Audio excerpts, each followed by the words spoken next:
அன்பானவர்களே, தமிழக அரசியல் வரலாறு என்ற தொடருக்கு உங்களை அன்புடன் வரவேற்கின்றேன். போன வீடியோவில் எரிசாராயத்தில் எம்ஜிஆர் ஊழல் செஞ்சார் அப்படிங்கிறத பார்த்தோம். அதுக்கப்புறம் தமிழக அரசியல் வரலாற்றில் என்ன நடந்துச்சு அப்படிங்கிறத இந்த வீடியோவில் பார்க்கலாம். எரிசாராயத்தில் ஊழல் தமிழ்நாட்டில் மட்டும் இல்லை, கேரளாவிலையும் நடந்திருக்கு. அதனால் மத்திய அரசு விசாரணை கமிஷன் அமைக்க வேண்டும் அப்படின்னு பிரதமர் இந்திரா காந்திக்கு தந்தி அனுப்பியது திமுக. அதுக்கப்புறம் திமுக உள்ளிட்ட பிற கட்சிகளை சேர்ந்த 20க்கும் மேற்பட்ட நாடாளுமன்ற உறுப்பினர்கள் பிரதமரை நேரில் சந்தித்து மனு ஒன்று கொடுத்தாங்க. அப்படி கொடுத்த 20 பேரில் ஒருத்தர் ஜனதா கட்சியை சேர்ந்த சுப்பிரமணிய சுவாமியும் ஒருத்தர்.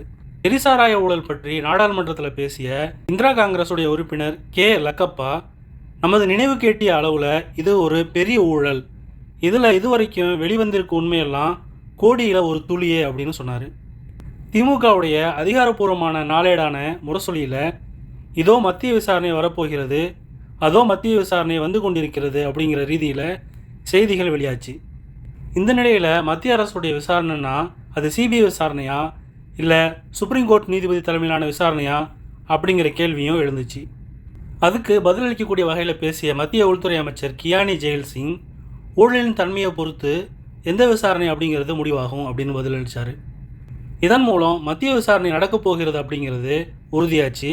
அதை மேலும் உறுதி செய்யக்கூடிய வகையில் கேரள மாநிலம் கோழிக்கோட்டில் நிருபர்கள்கிட்ட பேசினார் பிரதமர் இந்திரா காந்தி.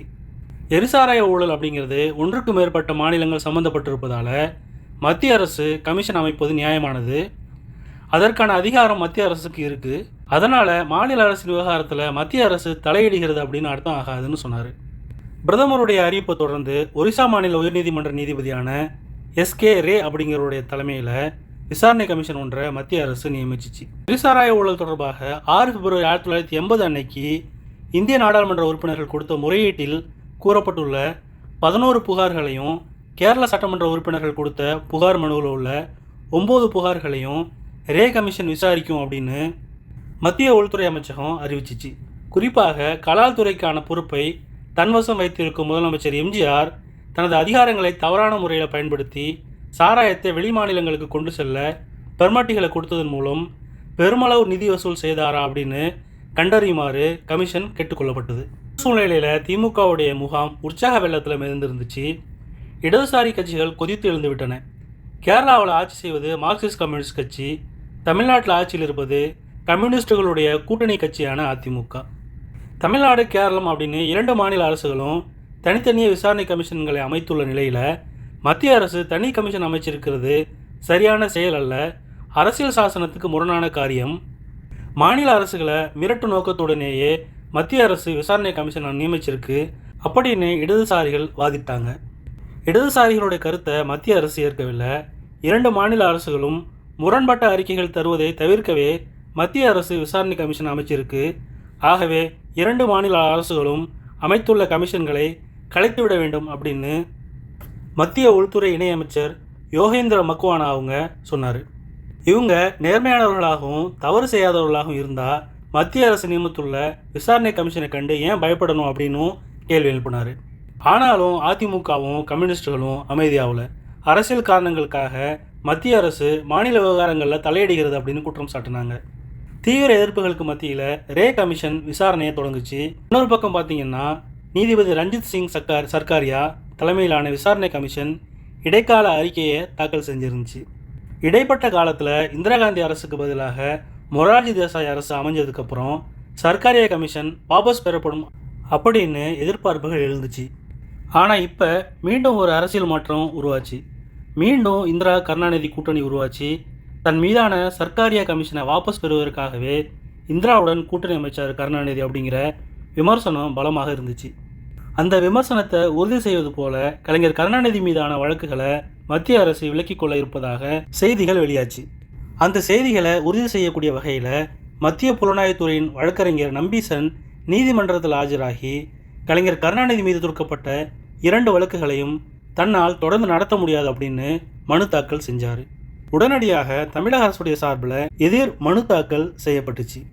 கலைஞர் கருணாநிதி மீதான வழக்குகளை மத்திய அரசு தாமாக முன் வந்து வாபஸ் பெறக்கூடாது அப்படின்னு தமிழக அரசின் சார்பில் 2 வழக்கறிஞர்கள் வாதிட்டாங்க. விசாரணையின் முடிவில் 16 மே 1981 அன்னைக்கு கலைஞர் கருணாநிதி மீது மத்திய புலனாய்வுத்துறை தொடுத்த வழக்குகள் தள்ளுபடி செய்யப்பட்டன. வழக்குகள் தள்ளுபடி செய்யப்பட்டது பற்றி பின்னாளில் கருத்து வெளியிட்ட கலைஞர் கருணாநிதி, எந்த இந்திரா 1977 வழக்குகளை தொடுத்து திமுகவை பூண்டோடு அழித்து விடலான்னு திட்டமிட்டாரோ, அதே இந்திரா 1980 திமுகவின் ஆதரவை பெற்ற பிறகு பிரதமரானார். அதுக்கப்புறம் அவர் செலுத்திய விஷத்தை அவரே திரும்ப எடுத்துக்கொண்டார் அப்படின்னு கலைஞர் கருணாநிதி சொல்லியிருந்தார். இந்த சமயத்தில் திருப்பத்தூர் சட்டமன்ற தொகுதிக்கு இடைத்தேர்தல் அறிவிப்பு வெளியாச்சு. கடந்த தேர்தலில் அந்த தொகுதியில் வெற்றி பெற்றவர் இந்திரா காங்கிரஸ் கட்சியை சேர்ந்த வால்மீகி. திமுக கூட்டணியில் இந்திரா காங்கிரஸுக்கு ஒதுக்கப்பட்ட தொகுதி அப்படிங்கிறதால இடைத்தேர்தலில் போட்டியிடுவது குறித்து எந்தவித அறிவிப்பையும் வெளியிடாமல் மௌனம் காத்தது திமுக. ஆனால் அதிமுக தரப்பில் முன்னாள் அமைச்சர் சே. மாதவன் களமிறங்கக்கூடும் அப்படிங்கிற செய்தி வெளிவந்துச்சு. மரணமடைந்த வேட்பாளருக்கு மரியாதை செலுத்தும் வகையில் அதிமுக இடைத்தேர்தல் தமது வேட்பாளரை நிறுத்தாது அப்படிங்கிறது இன்னொரு செய்தி. இந்த இரண்டு செய்திகளையும் மறுக்கும் வகையில் திருப்பத்தூர் தேர்தலில் திருப்பங்கள் ஏற்படும் அப்படின்னு பேசினார் எம்ஜிஆர். குழப்பங்கள் நீடித்து கொண்டிருந்த சமயத்தில் திருப்பூர் தொகுதியில் இந்திரா காங்கிரஸ் தனித்து போட்டியிடும், எங்கள் வேட்பாளருக்கு எந்த கட்சி ஆதரவு கொடுத்தாலும் அதை ஏற்போம் அப்படின்னு தெரிவித்தார் தமிழ்நாடு இந்திரா காங்கிரஸுடைய தலைவர் MP சுப்பிரமணியம். இன்னொரு பக்கம் பார்த்திங்கன்னா, திருப்பத்தூர் இடைத்தேர்தலில் இந்திய கம்யூனிஸ்ட் கட்சி தன்னுடைய வேட்பாளரை நிறுத்தும் அப்படின்னு அறிவித்தார் M. கல்யாணசுந்தரம். கடந்த தேர்தலில் அதிமுக கூட்டணி சார்பில் இந்திய கம்யூனிஸ்ட் கட்சியே அந்த தொகுதியில் போட்டியிட்டுச்சு.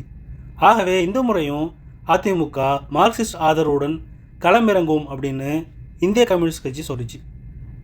இந்த நிலையில் இந்திரா காங்கிரஸுடைய வேட்பாளராக RM. அருணகிரி அப்படிங்கிறவர் அறிவிக்கப்பட்டார்.